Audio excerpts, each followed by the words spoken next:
Este es un mensaje del pastor John MacArthur, traducido y predicado en español para el mundo de habla hispana. Abra su Biblia en 2 de Tesalonicenses, capítulo 2. Estamos viendo este gran capítulo que nos habla del hombre de pecado que está por venir, o el hombre que está por venir de iniquidad, del anticristo. Lo hemos subtitulado ¿Cómo evitar el temor con respecto al regreso del Señor? Esta es la quinta parte en nuestro estudio. Esta semana recibí un folleto bastante interesante, y en ese folleto explicaba a detalle la segunda venida de Jesucristo, que está por ocurrir el 22 de octubre de 1992. En otras palabras, en tan solo unos cuantos meses, este folleto dijo que el Señor aparecería en el cielo. Esta sería su venida grande y gloriosa. Conforme lo vi, traté de colocarme en la posición de los tesalonicenses, porque esto en cierta manera es parecido a lo que debieron haber experimentado. Porque de hecho, si Jesús está por venir en su regreso glorioso y aparición el 22 de octubre de 1992, y eso está tan solo unos cuantos meses de distancia, bien podríamos estar en el día del Señor ahora. Ciertamente estaremos en la gran tribulación, la cual dura 3.5 años, y definitivamente estaremos bajo el reinado de terror del anticristo. Habrán varias personas que van a creer eso. Me acuerdo de miles de personas que creyeron en 1988 que Jesús estaba por venir cuando un libro muy popular circuló en la nación, incluso en el mundo. Siempre han habido esas personas que han querido fijar una fecha y decir a la gente que Jesús estaba por venir en un cierto momento, y esta sería su manifestación gloriosa. Pero sí, como dije, Jesús está por venir en su aparición, y si Él apareciera en el cielo, como este folleto dijo, el escritor no está hablando de un rapto secreto de la iglesia, sino del regreso glorioso de Cristo. Entonces debemos estar al fin de la gran tribulación, debemos estar bajo el reinado de terror del anticristo, y bien podremos estar en el día del Señor y comenzando a sentir el calor intenso del mismo. Y la realidad es que sabemos que esas cosas no son verdad. No estamos en la gran tribulación, no hemos visto el desarrollo de los 7 sellos y los juicios de las 7 trompetas, no hemos visto el desarrollo de la carrera y el imperio y el poder del anticristo que va a gobernar por 3.5 años o 42 meses. Entonces, simplemente le puedo decir a cualquier persona que pueda recibir ese folleto que no es así. Hay algunas cosas que tienen que suceder antes de que el Señor Jesús pueda finalmente venir para destruir a los impíos y establecer su reino glorioso. Pero fue un tipo de situación semejante la que había plagado a los tesalonicenses.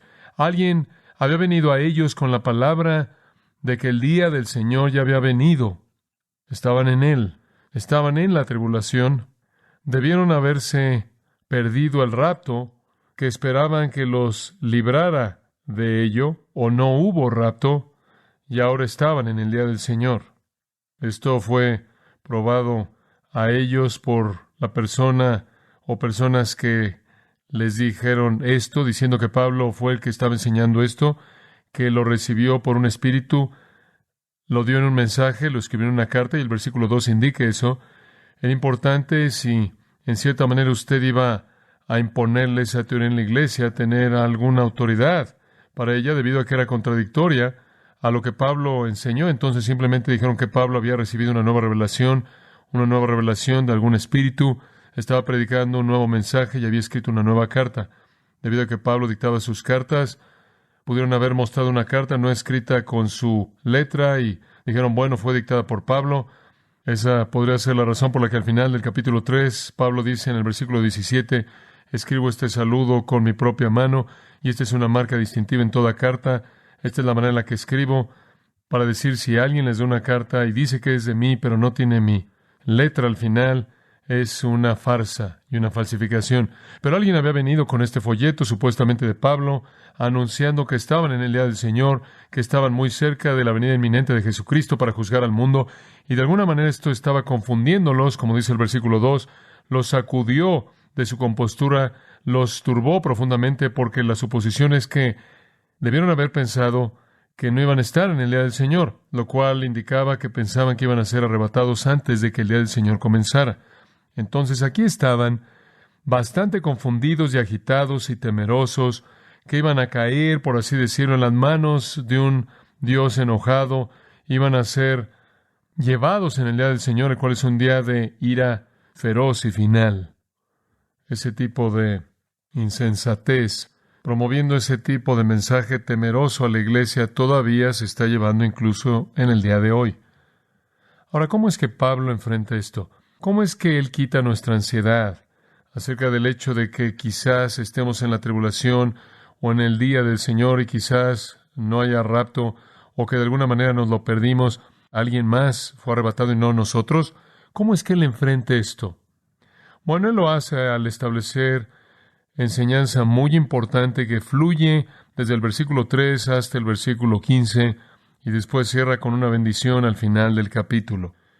Y en estos versículos 3 y en adelante él señala asuntos muy importantes que necesitan atender con mucho cuidado. En primer lugar, recuerda que él dijo, no seáis engañados. Versículo 3, que nadie de ninguna manera los engañe. Allá atrás en el versículo 1 él había dicho, me gustaría hablarles de la venida del Señor Jesús y nuestra reunión, ese es el rapto. Quiero hablarles de la segunda venida, quiero hablar del rapto que la precede, pero están tan confundidos que tengo que aclarar muchas cosas. Lo primero que quiero que hagan es que no estén engañados. Versículo 3, nadie de ninguna manera os engañe. Si cae en el engaño de personas que dicen que están en la gran tribulación o el engaño de personas que dicen que están en el día del Señor o les dan algún error con respecto al regreso de Jesucristo, puede crear temor, puede crear ansiedad. Entonces no sean engañados. No escuchen revelación nueva. No le crean a algún hombre que dice, sé que es el 22 de octubre de 1992, porque Dios vino a mí y me dijo eso. Ustedes saben lo que se les ha enseñado. Ustedes pueden identificar un profeta verdadero y un apóstol verdadero. Ustedes conocen la palabra de Dios verdadera, no sean engañados. En segundo lugar, en el versículo 3 y hasta el versículo 5, él dice, no sean olvidadizos, han sido instruidos. Versículo 5 dice, ¿no os acordáis que mientras que estuve con vosotros os estaba diciendo estas cosas? Ya conocen acerca de esto, atrás en el versículo 3, que antes de que el día del Señor venga, la apostasía viene primero. ¿Y qué es eso? Que es el hombre de pecado, el hijo de destrucción. Ese es el anticristo, que se opone y se exalta a sí mismo a todo lo que se llama Dios o objeto de oración, de tal manera que toma su asiento en el templo de Dios, presentándose como Dios. En otras palabras, no pueden estar en el día del Señor porque saben que les he enseñado, no olviden, antes de que el día del Señor venga, el anticristo viene. Él entra al templo, lleva a cabo el acto satánico definitivo de profanación al establecerse a sí mismo como Dios. Aquí está el intento del anticristo por ser aceptado como el Dios verdadero, la encarnación verdadera, el Cristo verdadero. Eso tiene que suceder primero. Daniel 9 la llama la abominación desoladora, de la cual también Jesús habla en Mateo 24. Entonces él dice, no podrán estar en el día del Señor. El anticristo no ha venido. ¿Dónde está su carrera? ¿Dónde está la apostasía en la que él se levanta a sí mismo como Dios, como Cristo, como el Mesías en el templo? Eso no ha sucedido. Todavía no ha sucedido. Entonces no podemos estar en la segunda mitad de la gran tribulación esperando el regreso de Cristo en octubre. No podemos estar en el día del Señor que sigue el tiempo del anticristo. Entonces él dice, no sean engañados por revelación falsa, no sean engañados por personas que no son profetas y apóstoles verdaderos, y no olviden las cosas que yo les conté cuando estuvimos juntos. Y después hay una tercera cosa que él les dice, que va a ser a un lado sus temores, no sean ignorantes, no sean ignorantes. Comenzando en el versículo 6, él presenta más detalles acerca del anticristo.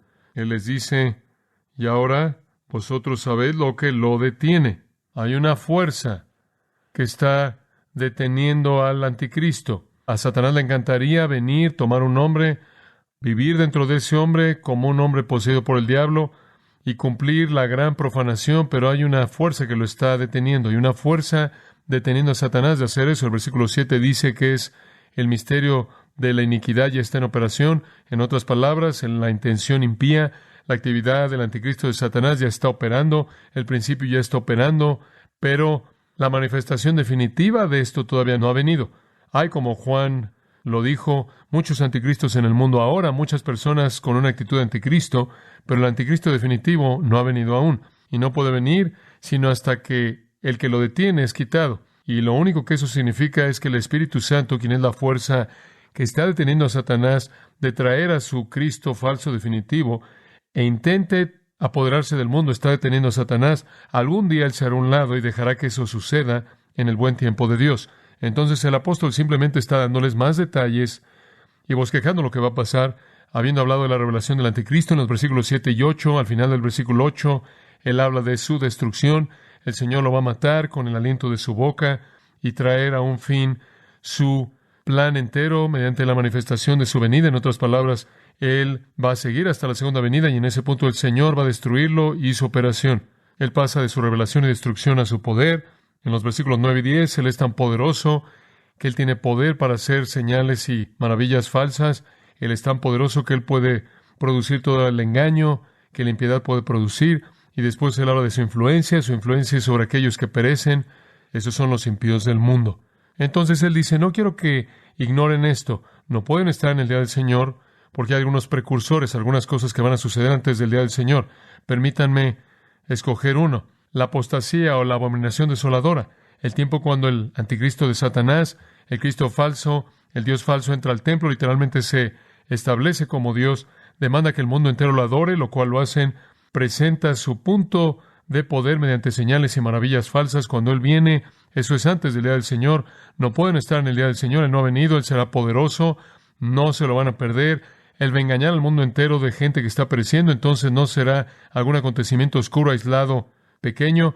Ustedes sabrán si están vivos en ese tiempo. Cualquier persona lo sabría. Entonces Él está diciendo, no deben ser engañados por personas que vienen y les dan revelaciones falsas.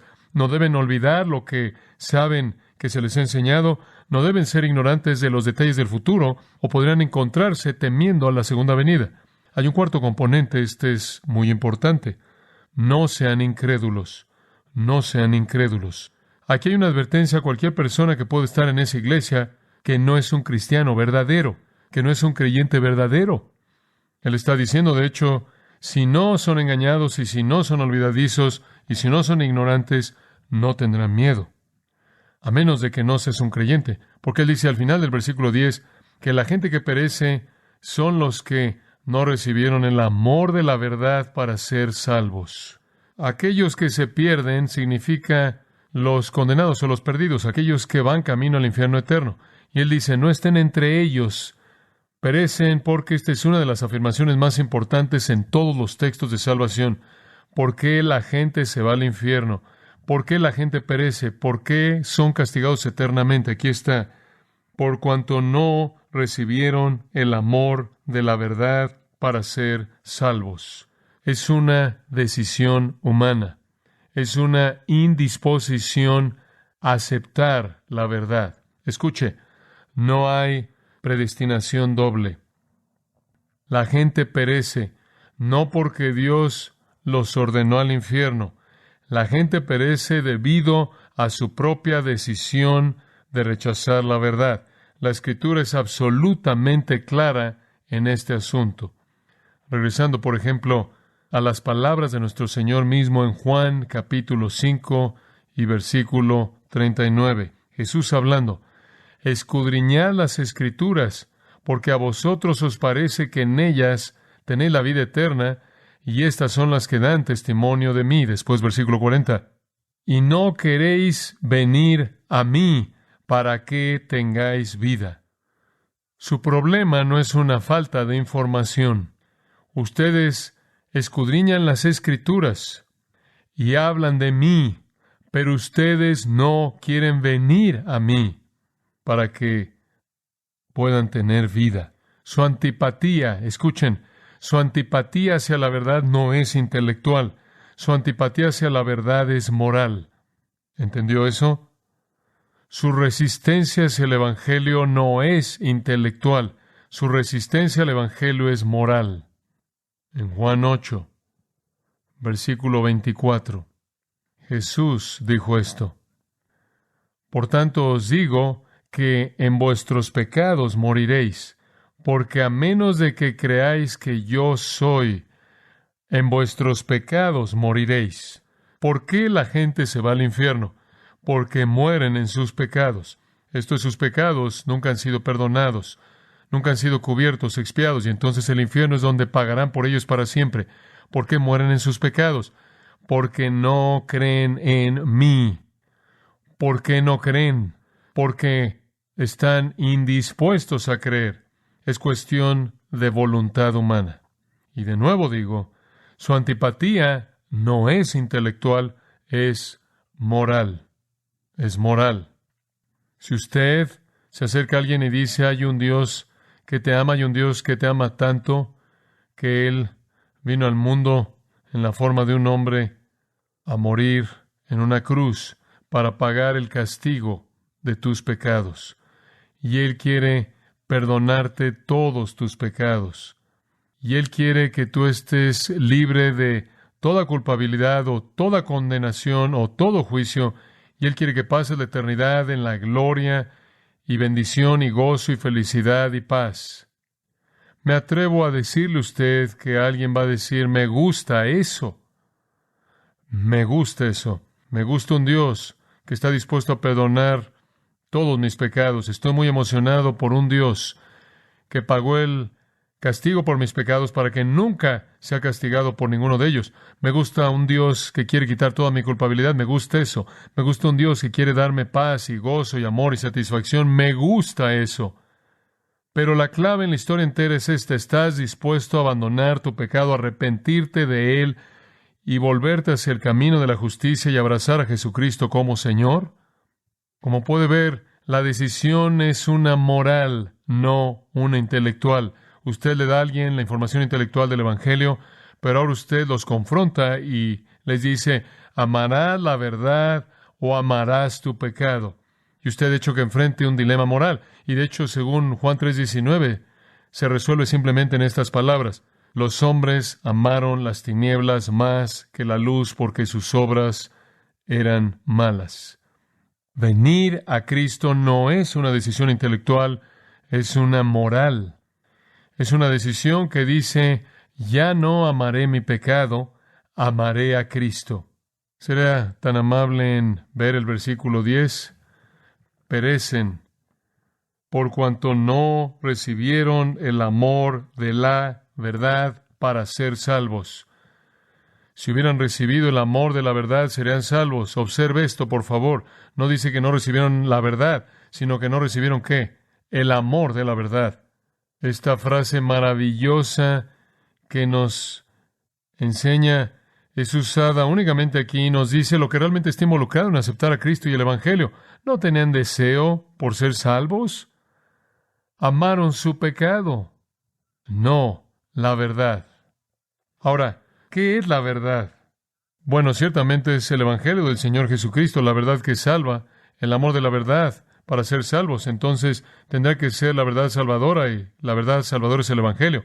Pero creo que inclusive podrá ser una V mayúscula y referirse a Cristo mismo. 1 Corintios 16:22 dice, si alguno no amare al Señor Jesucristo, sea anatema. Entonces es la verdad del Evangelio como es encarnada en la verdad, quien es el Evangelio del Señor Jesucristo. Él les está diciendo, se rehúsan a amar a Cristo y su verdad salvadora, ese es su problema. Aman su pecado. Como puede ver, Pablo está diciendo, miren, ustedes no se preocupen por el anticristo, no necesitan preocuparse por todo lo que va a estar sucediendo al final cuando el anticristo venga, con su engaño horrendo y todo eso. Eso va a afectar a personas que se pierden, no a los que son salvos. La gente que se pierde va a creer esa mentira. La gente que se pierde va a entrar en ese engaño. La gente que se pierde, quienes debido a que no aman la verdad para ser salvos, aman una mentira. Eso es a quien eso afecta. Entonces, si usted no es incrédulo, usted no tiene nada que temer.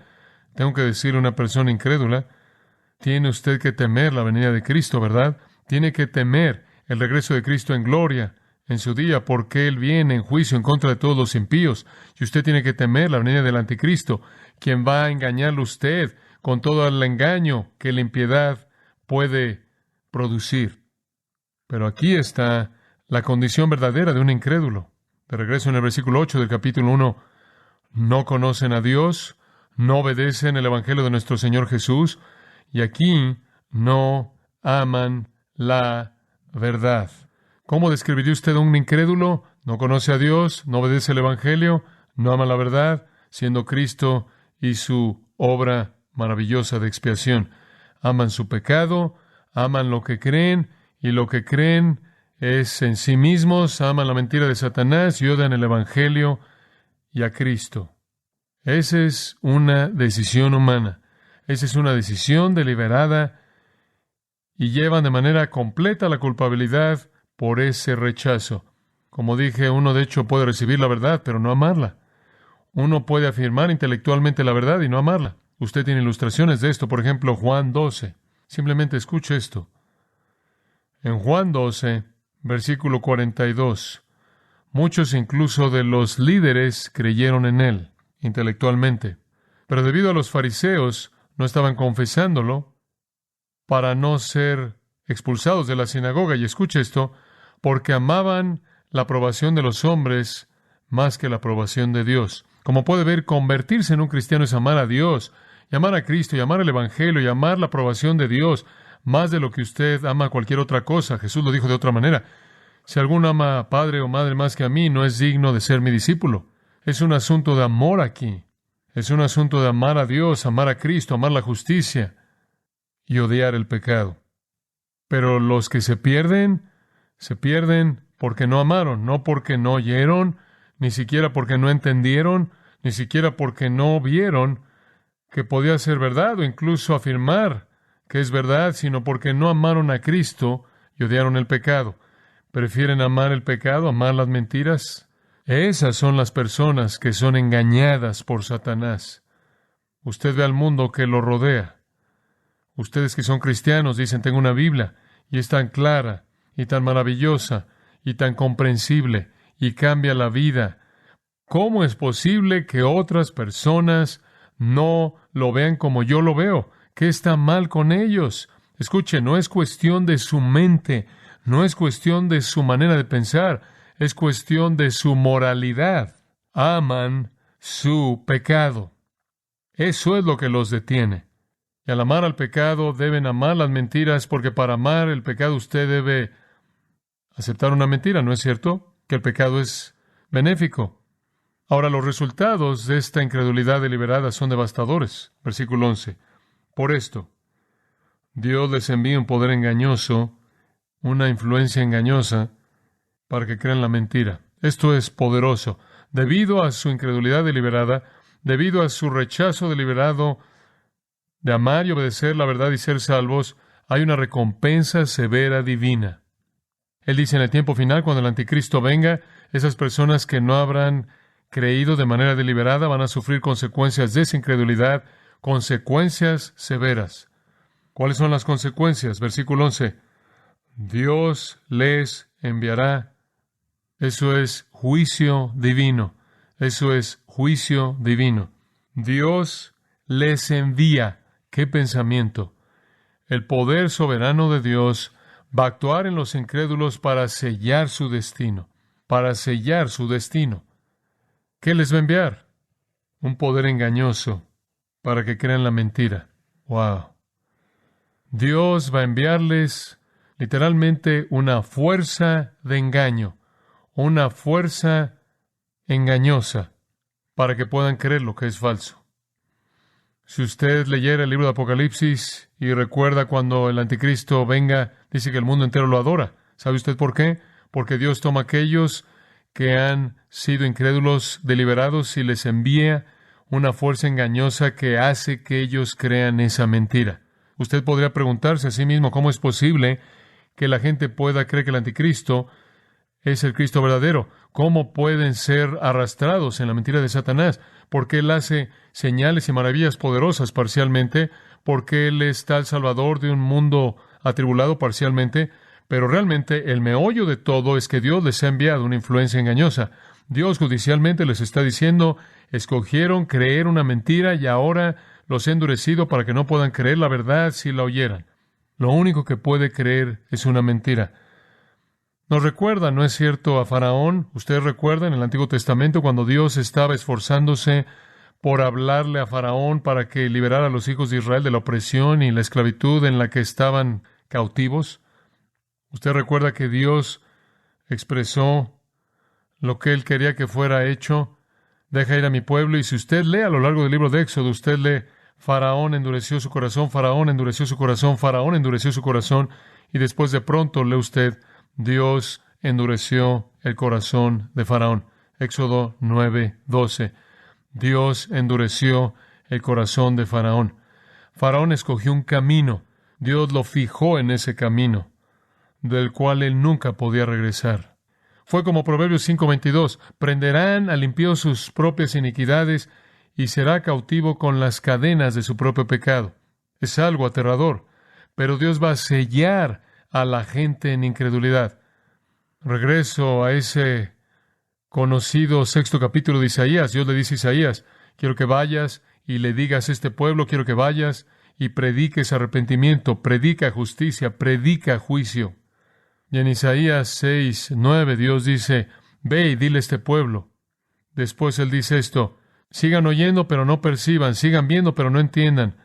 Haz los corazones de estas personas insensibles, sus oídos no oigan, que sus ojos no vean, no sea que vean con sus ojos, oigan con sus oídos, entiendan con su corazón y se conviertan y sean sanados. Esto es sorprendente. Dios dice, ve y predica, pero lo voy a arreglar para que no puedan oír, no puedan ver, no puedan sentir y no respondan.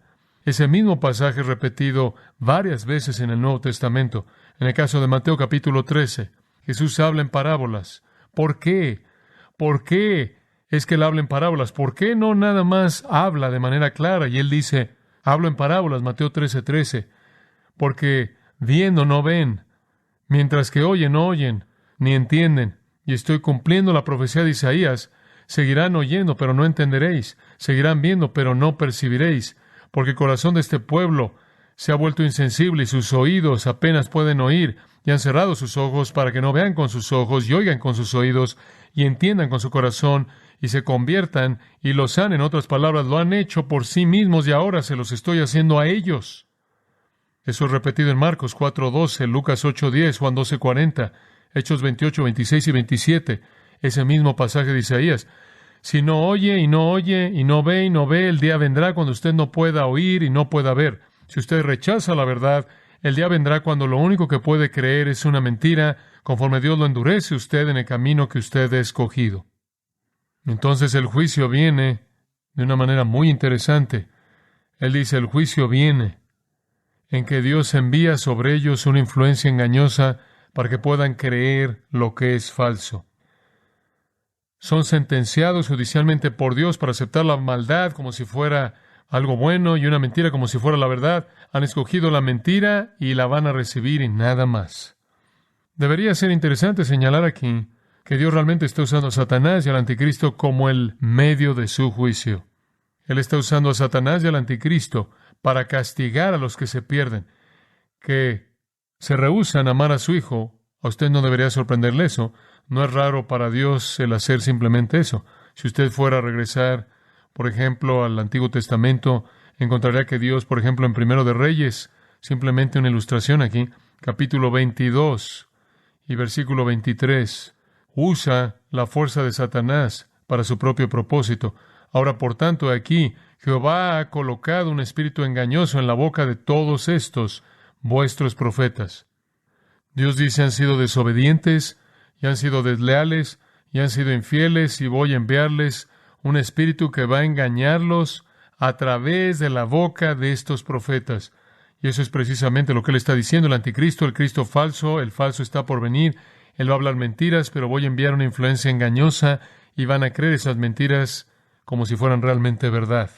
En Romanos, capítulo 1, tenemos algo de esta misma actitud por parte de Dios, conforme Él responde judicialmente al camino que el hombre ha escogido. Escuche Romanos capítulo 1. Quizás podría verlo. Nos dice en el versículo 19 que lo que se conoce de Dios es evidente dentro de nosotros, porque Dios lo hizo evidente. Dios se ha manifestado a sí mismo en el versículo 20, mediante la creación y la conciencia. Pero en el versículo 21, aquí está la condenación del hombre. Pues habiendo conocido a Dios, no le glorificaron como a Dios. Entonces, el hombre tiene el conocimiento intelectual, pero no la voluntad moral. Ese es el problema. Él puede entender a Dios, él puede leer la Biblia, él puede decir que es verdad, él puede decir que los hechos son creíbles, pero no tiene la voluntad moral. Pues habiendo conocido a Dios, no le glorificaron como a Dios, ni le dieron gracias, sino que se envanecieron en sus razonamientos, y su necio corazón fue entenebrecido, y pensaron que eran tan inteligentes, pero fueron necios, y procede a describir su idolatría. Después, versículo 24, aquí está lo que sucede.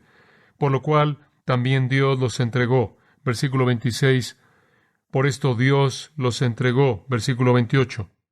Y como ellos no aprobaron tener en cuenta a Dios, Dios los entregó. ¿Qué significa eso? Eso significa que pasaron el punto de gracia. Eso significa que Dios los dejó. Dios los entregó a la consecuencia de su propia decisión. Primero, en el versículo 26, se los entrega a pasiones vergonzosas. La homosexualidad es explicada aquí, actos indecentes. El versículo 28, Él los entregó a una mente depravada. El versículo 24, Él los entregó a las concupiscencias. Dios simplemente los entregó a la consecuencia de sus propios pecados. Y entonces fueron fijos y endurecidos. Es como Génesis 6, en donde Dios dijo, mi espíritu no contenderá con el hombre para siempre. Viene un punto cuando dejo de contender y comienzo a juzgar. Los evangelistas a lo largo de los siglos han dicho, no continúen pecando más allá del periodo de la gracia. Usted va a despertar en el periodo de juicio y usted no tendrá la capacidad de creer nada más que la mentira. En el versículo 4, recordamos la mentira, que es que el anticristo es Dios. Esa es la mentira. Y Él está diciendo, ustedes, personas que puedan estar vivas en ese tiempo, van a creer eso, van a creer que el anticristo es el Dios encarnado, el Mesías verdadero, el Salvador. Creo que Israel va a creer eso. Todavía están esperando a su Mesías. Deliberadamente han escogido no creer, y las naciones del mundo van a creerlo, que el anticristo es Dios y Cristo. Qué situación tan inimaginable. Pero no tendrán alternativa. Serán confirmados en esa creencia porque han escogido rechazar el amor de la verdad. Entonces usted ve la posición del hombre que se está perdiendo. El hombre que está perdiéndose se ha separado a sí mismo de Dios. Él está en enemistad con Dios. Él está bajo juicio. Él está condenado a una eternidad perdida. Y solo la gracia del corazón amoroso de Dios podría alterar eso. Solo la gracia y el amor expresados en la muerte sacrificial del Hijo amado de Dios podría construir un puente a Él para reconciliar, para justificarlo. Pero los que se pierden la rechazan, no aman la verdad, no aman al Cristo de la verdad, no aman el Evangelio. Están haciendo más que presumir de la gracia de Dios. Están rechazando la gracia de Dios porque prefieren pecar. Aman el pecado, es una decisión moral. No es que no entienden, no es que no pueden entender, no es que no es creíble, aman el pecado. Es una condición establecida que el hombre trae sobre sí mismo mediante incredulidad deliberada, que en última se vuelve una consecuencia judicial de su propio curso escogido de acción, sellándolo en las cadenas de su propia iniquidad. Él rechaza la luz y escoge las tinieblas, y él tendrá las tinieblas, y él nunca reconocerá la luz. Él endurece su corazón, entonces endurecido será. Rechaza el amor de la verdad, entonces que reciba un espíritu mentiroso y abrace la mentira definitiva de idolatría y adoración al hombre de pecado. Él menospreció la vida eterna, entonces que tenga muerte eterna. Entonces cosechan la recompensa de su incredulidad, y Dios incluso usa a Satanás y al anticristo para castigarlo. En todas las épocas, no solo en el tiempo del anticristo, en todas las épocas, aquellos que persisten en el pecado podrían hallar que eventualmente no podrán cambiar el patrón. Entonces la gente que se pierde odia y rechaza el Evangelio Salvador. La gente que se pierde rechaza el amor del Señor Jesucristo. La gente que se pierde ama el pecado. La gente que se pierde no cree la verdad, pero cree las mentiras. No van a seguir a Dios, van a seguir a Satanás. Y eventualmente A menos de que se arrepientan, mientras que pueden, no podrán. Entonces Pablo está diciendo, miren, si quieren ver con gozo el regreso de Cristo, si quieren estar esperando su venida, si quieren amar su aparición, su manifestación, entonces no sean engañados y no sean olvidadizos y no sean ignorantes y por favor, sobre todo, no sean incrédulos. Cualquiera de esos debería producir ansiedad. Hay un quinto punto. Y este es muy importante. Versículos 13 y 14 únicamente lo voy a presentar. No sea inseguro. No sean inseguros. Versículo 13, él dice, pero nosotros debemos dar siempre gracias a Dios respecto a vosotros, hermanos amados por el Señor, de que Dios os haya escogido desde el principio para salvación, mediante la santificación por el Espíritu y la fe en la verdad, a lo cual os llamó mediante nuestro Evangelio para alcanzar la gloria de nuestro Señor Jesucristo. Esos dos pequeños versículos son una mini soteriología. Esa es la palabra técnica para el estudio de la salvación. Usted tiene en esos dos versículos suficiente información acerca de la salvación para ocupar un estudio de 8 años. Relájese. No vamos a hacer eso, pero hay suficiente ahí. En esos dos versículos somos llevados por la magnitud del plan redentor de Dios. Pero el punto principal es este. No necesita temer que usted pueda perderse el rapto, no necesita temer que pueda estar en el día del Señor, no necesita temer que de alguna manera Dios lo pueda dejar a usted afuera y usted va a sentir el calor de su furia. No necesita sentir que de alguna manera usted podrá hacer algo para perder su bendición futura, porque Dios lo escogió a usted, versículo 13, para que tenga la gloria del Señor Jesús, versículo 14. Usted ha sido escogido para la gloria y usted va a llegar ahí. Estaba en una entrevista de radio el sábado, en vivo ahí en Charlotte, Carolina del Norte, y en una estación filial en Carolina del Sur, y estaba hablando con algunas personas que estaban llamando, la mayoría de los cuales estaban alentándome de manera maravillosa por el libro Caos Carismático. Alguien habló y preguntó si pensaba que la salvación era para siempre, y respondí a la pregunta.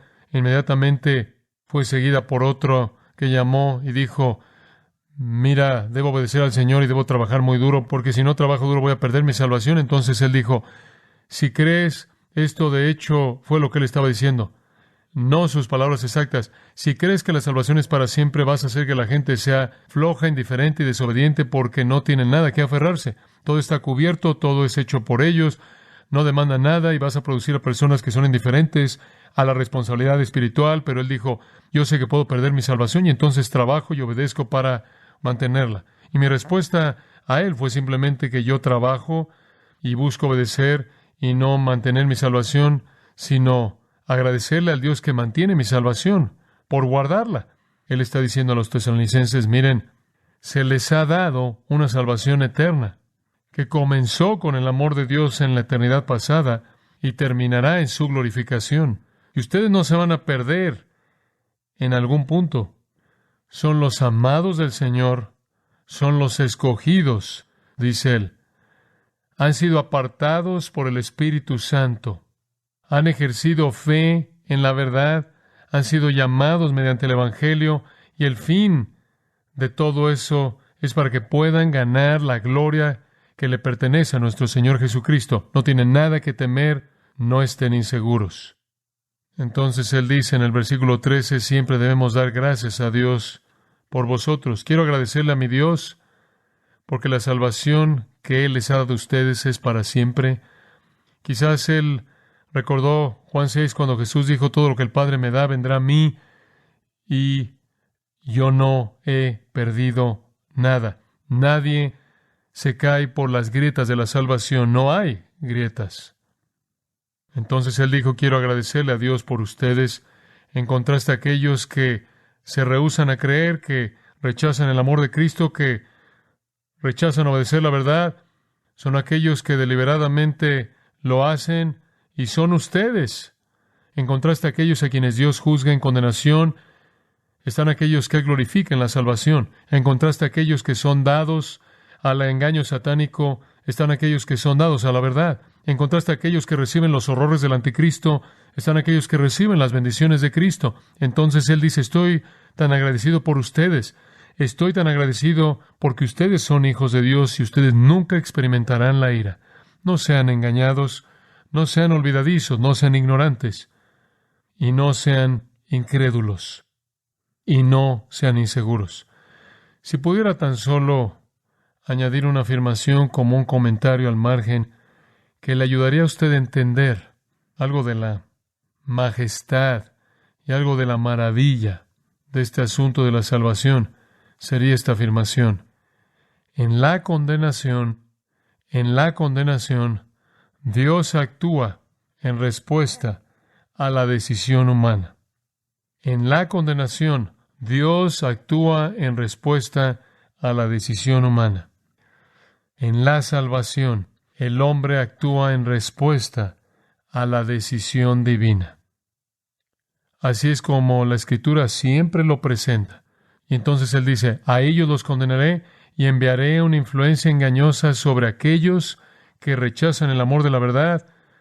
Pero para ustedes que son los escogidos, ustedes no tienen nada que temer, porque recibirán la gloria para la cual fueron escogidos.